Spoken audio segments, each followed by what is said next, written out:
आप में से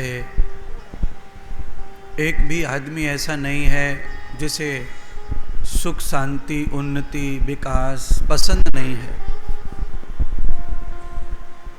हम सब लोग शांति भी चाहते हैं, विकास चाहते हैं, पर ये सब होगा कैसे? उसके लिए कुछ दायरे हैं, कुछ गाइडलाइन हैं, उनको हम स्वीकार करें तो सब कुछ संभव है। सुख समृद्धि और शांति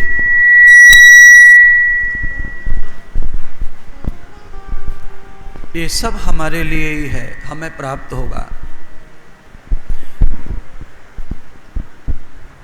अप्राप्तम प्राप्त लक्ष्मी। पंडित लोग जब पूजा पाठ करते हैं तो इस तरह के मंत्रों का, आशीर्वाद का उच्चारण करते हैं। मैं भी करता हूँ तो मैं भी करता हूँ उच्चारण। और इन सब मंत्रों का एक ही भाव है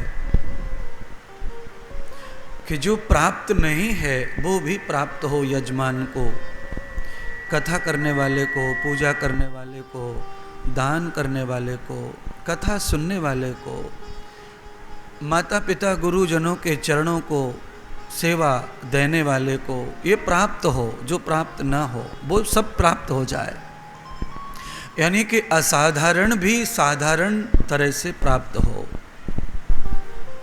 तो उसके लिए गाइडलाइन क्या है? शिव महापुराण के माध्यम से। शिव कथा के वक्ता हैं सूत जी, 18 पुराणों के वक्ता हैं सूत जी। उन्होंने कुछ लाइन खींच दी। आप स्कूल की प्रेयर में खड़े होते हैं तो वहाँ आप देखते हैं एक सिस्टम होता है कि जो छोटे छोटे होते हैं हाइट में उनको आगे खड़े करते हैं, जिनकी हाइट थोड़ी ज़्यादा होती है उनको पीछे खड़े कर देते हैं। भगवान ने बिल्कुल ऐसी व्यवस्था बनाई है सबके लिए।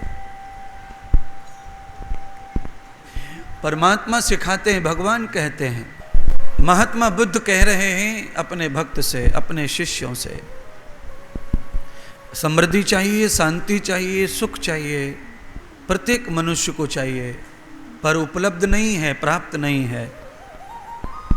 कई लोगों पे पैसा है, कई लोगों के पास स्वास्थ्य है, कई लोगों के पास में साधन पूरे हैं, पर शांति का अभाव है। समृद्धि बहुत है, जो भी वो काम करते हैं सफल हो जाता है, नया प्रोजेक्ट डालते हैं सफल हो जाता है, सब लक अच्छा है, पर शांति नहीं है। अशांति होगी ये जीवन में तो शांति मिले कैसे? तो हम कथा करते हैं, हवन करवाते हैं, गौदान करते हैं, गौ पूजा करते हैं, भोजन भंडारा करते हैं, तीर्थ में जाते हैं, यमुना स्नान, गंगा स्नान करते हैं, और जो भी पितरों के लिए रहता है वो भी करते हैं। इसके पीछे एक ही लालच है कि हम शांति से रहें, हमारे कुल खानदान को कोई परेशानी ना हो, हमारा निरंतर विकास होता रहे, आत्मा का, मन का, बुद्धि का, शरीर का, धर्म का, अर्थ का और समाज का। 6 विकास, 6 विकास जो मनुष्य को अनिवार्य हैं वो होने चाहिए, पर होंगे नहीं वो मिलेंगे नहीं सबको। बिरले लोग हैं समाज में जिनको ये 6 प्रकार का विकास जो है पसंद है, या जिनके पास है विकास और उनकी पूजा होती है समाज में। भगवान श्री राम जी के पास में 10 दिशाओं का विकास था। आत्मिक विकास, शारीरिक विकास, बौद्धिक विकास, मानसिक विकास, आर्थिक विकास और सामाजिक विकास। आपके पास में धन है, पर अगर आप समाज में कोई वैल्यू नहीं रखते तो आपका धन आपका कोई काम का नहीं है। अगर आपको समाज में घर से निकलकर आप जब चलते हैं तो लोग आपको देखने के लिए खड़े हो जाएं, झुक जाएं, तो समझ लो आपका जन्म सफल है, सार्थक है जीवन मनुष्य का।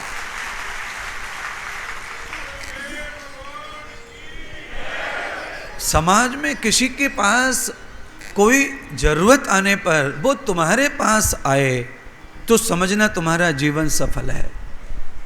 कभी कभी क्या होता है, घर में चाचा जो हैं वो बहुत बड़े आदमी हैं, उनका एक भाई बड़ा कमज़ोर है, पर कमज़ोर भाई के बच्चे चाचा के घर नहीं जा रहे मांगने के लिए। उनको पता है बहुत है पर मांगने नहीं जा रहे। क्यों नहीं जा रहे? क्योंकि वो चाचा की प्रवृत्ति को जानते हैं। उसके पास में है तो सही पर वो किसी का मदद करता नहीं है। इसको कहते हैं सामाजिक विकास नहीं हुआ उसका। अर्थ तो है, पैसा तो है, पर उसका विकास नहीं हुआ सामाजिक। तो पैसा हो के बेकार है वो। हमारे पास में जितना है उतना करें। हम उसकी लिमिट पूरी नहीं कर सकते, कोई फर्क नहीं पड़ता।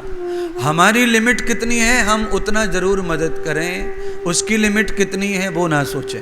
उसको क्या ज़रूरत है, कितनी ज़रूरत है, वो शायद हमसे ना पूरी हो, पर हमारे सामने हाथ फैला दिया है, प्रार्थना की है, तो आप समझना आज के दिन आप स्वामी हैं और वो दास है। आप भगवान हैं, दाता हैं और वो भिखारी है। ऐसा मानकर हमें अपने अनुसार उसकी झोली में कुछ न कुछ डालना ही चाहिए। सबका दाता भगवान है, पर आज हम दाता बने हैं, भगवान ने बनाया है। हमने थोड़ी कहा था कि तू हमारे घर मांगने आना, पर कोई आया है ना मांगने बिना बुलाए। तो आज के दाता हैं हम, और ये परमात्मा ने चुना है हमको आज, इसके लिए उसके लिए उसके लिए। अपनी हद में रह के दान करो, मदद करो, सेवा करो, अपने दायरे में रह करके काम करो।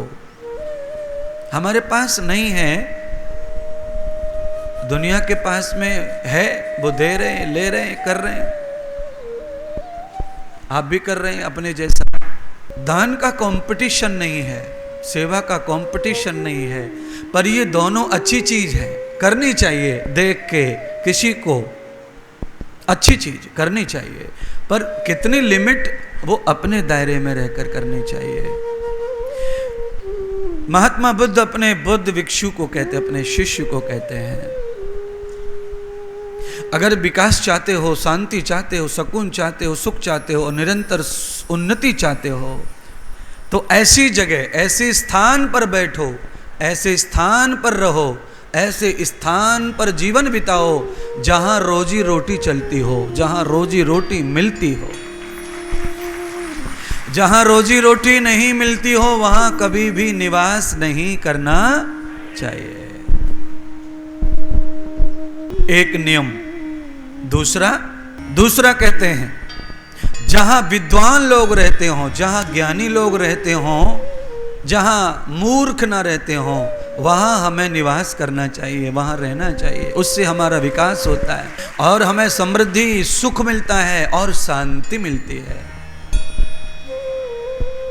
जहां दानी लोग रहते हों वहां हमें रहना चाहिए, वहीं हमें घर बनाना चाहिए। वहां हमारा विकास होता है, समृद्धि होती है और शांति मिलती है।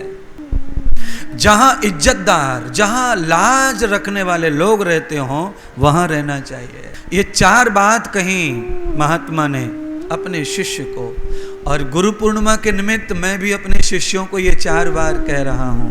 अगर विकास चाहते हो तो वहां निवास करो, वहां रहो जहां लज्जा समझने वाले लोग रहते हो, शर्म को समझने वाले लोग, दान को समझने वाले लोग, मूर्ख नहीं विद्वान लोग जहां रहते हो, और रोजी रोटी जहां हो वहां। ये 4 जगह प्रमुख हैं। कल मैंने 4 बताई थी और आज कितनी बताई हैं? 4। पुरुषार्थ 4 होते ना, धर्म, अर्थ, काम, मोक्ष। तो 4 आज बताई, 4 कल 4 बताऊंगा या 5, ईश्वर मालिक है। कल का मुझे नहीं पता मैं क्या बताऊंगा, क्योंकि व्याख्यान, प्रवचन, कथा बिल्कुल सोच के नहीं कही जा सकती, और जो सोच के कथा कहते हैं वो कथाकार नहीं हो सकते। वो कथाकार नहीं, वो व्याख्याकार नहीं है। सोच के कथा नहीं कही जा सकती। सोच के क्या करना चाहिए? सोच के खाना खाना चाहिए, सोच के दोस्त बनाना चाहिए, सोच के रिश्ते बनाने चाहिए, सोच के संसार करना चाहिए, पर भगवान का काम सोच के नहीं। ये तो अंधाधुंध होना चाहिए, इसमें कोई लिमिट नहीं है। शब्दों की मर्यादा भगवान से जुड़ी हुई है। अगर आपके तार भगवान से जुड़ते हैं व्यासपीठ पे, तो शब्दों की मर्यादा हमेशा बनी रहेगी और जो भी निकलेगा वो हितकारी निकलेगा। किसी का अहित हो ऐसा कुछ नहीं निकलेगा। अच्छा बोलो, ये 4 जगह में से आपके पास कौन कौन सी जगह उपलब्ध हैं और कौन सी नहीं है? आप जहां जहां रहते हैं घर बना के, वहां क्या मौजूद है इसमें से? इज्जतदार, इज्जत को समझने वाले लोग रहते हैं कि बेशर्म लोग रहते हैं पी करके ऊधम करने वाले? पी करके जो पूरे दंगल करते हैं ना, वहां रहना खतरे से खाली नहीं है। मूर्ख लोग, मूर्ख कौन होता है पता है? मूर्ख वो होता है जो अपने आप को ही मानता है, दूसरे को नहीं मानता, और अपनी बात को ही सिद्ध करता है, दूसरे की बात को समझना भी नहीं चाहता, और बिना बोले ही बोलता रहता है, ज्ञान देता रहता है। वो मूर्ख में गिना जाता है। भाई हम पूछ नहीं रहे तुमसे, तो हमें क्यों ज्ञान दे रहे हैं? मैं तो ज्ञान नहीं दे रहा बिना पूछे। पैसा खर्च कर रही है कमलेश मिश्रा, न्योता दिया है, तारीख लिया है, टाइम लिया है, फिक्स किया है, बुकिंग किया है, तब हो रहा है, और मैं बिना पूछे नहीं कर रहा कुछ। मैं जितना तुम्हें बता रहा हूं उससे भी ज्यादा तुम्हारी जरूरत है, मैं तो कम बता रहा हूं। जरूरत ज्यादा है क्योंकि दलदल बड़ा है तुम्हारे जीवन का, बहुत ज्यादा बड़ा है। सुख चाहिए, शांति, समृद्धि, ये 3 चीज के लिए 4 चीज चाहिए जीवन के लिए। वहां रहो जहां दानी लोग रहते हो, वहां रहो जहां सम्मान, इज्जत, लज्जत वाले लोग रहते हो, और वहां रहो जहां पर रोजी रोटी चलती हो, और वहां रहो जहां मूर्ख ना हो।